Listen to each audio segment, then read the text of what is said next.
So this guy gets inspired by the TV show Dexter, and he tries to become a serial killer.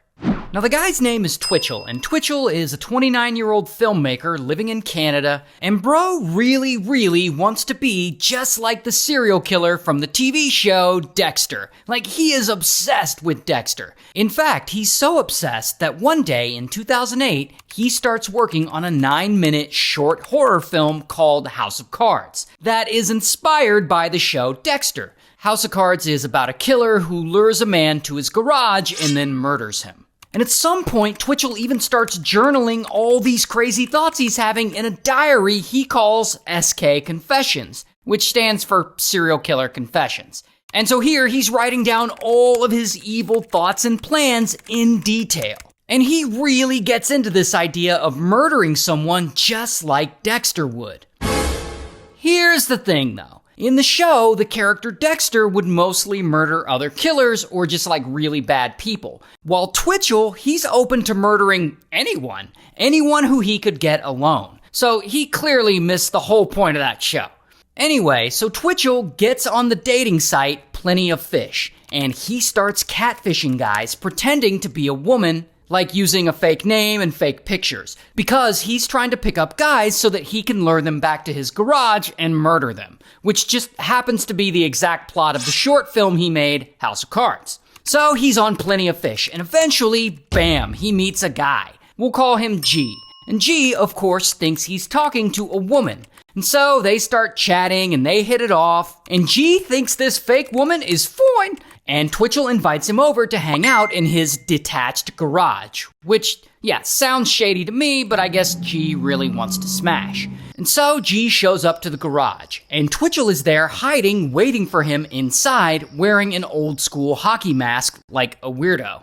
And the door is open, so G goes inside and he looks around, and suddenly, pow, pow, Twitchell starts punching him from behind. Then, he zaps him with a stun gun. Then Twitchell pulls out a pistol and he points it at him and he orders him to lay down on the ground. Then he puts tape over G's mouth and he tries to handcuff him.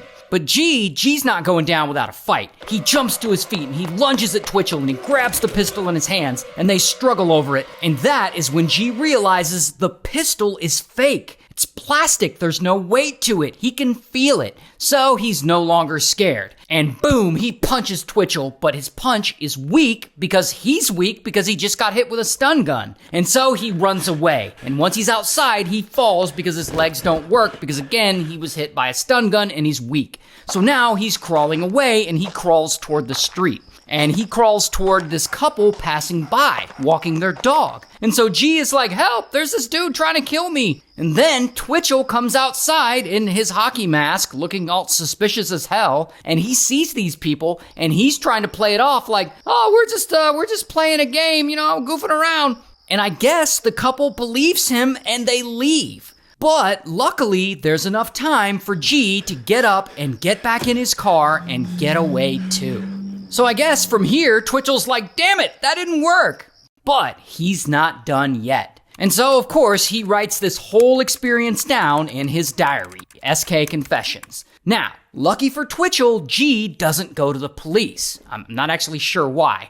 I read that he was too freaked out and he thinks that, if he does that, Twitchell might find him and finish the job. I also read that he was embarrassed by the whole ordeal. I'm not sure why he would be embarrassed, but either way, he doesn't report it to police. And so Twitchell doesn't get in trouble, and this emboldens him to try again. But this time, he's not gonna fail. And so Twitchell goes back to Plenty of Fish, and there he pretends to be a woman again, and he cruises for lonely dudes looking for a date. And within a few days, he meets this guy, John. Now, John obviously believes that Twitchell's a woman, and he's immediately interested. And they start talking about meeting up. And Twitchell is like, come over, let's hang out in my garage. Now, John must think something is up. He's smart enough to know that meeting up in a detached garage, that sounds a bit shady. So before he goes there, he emails a friend. And he says he's meeting up with a woman from a dating site, and he gives that friend the address just in case he goes missing. Smart guy. Then John heads over to Twitchell's garage to meet up with the woman that Twitchell is pretending to be. And so he gets there, and the door is left open, and so he enters. Once he's inside, suddenly, pow, Twitchell hits him in the head with a pipe and it knocks him out. Once he's out, Twitchell stabs him, and he unfortunately unalives him.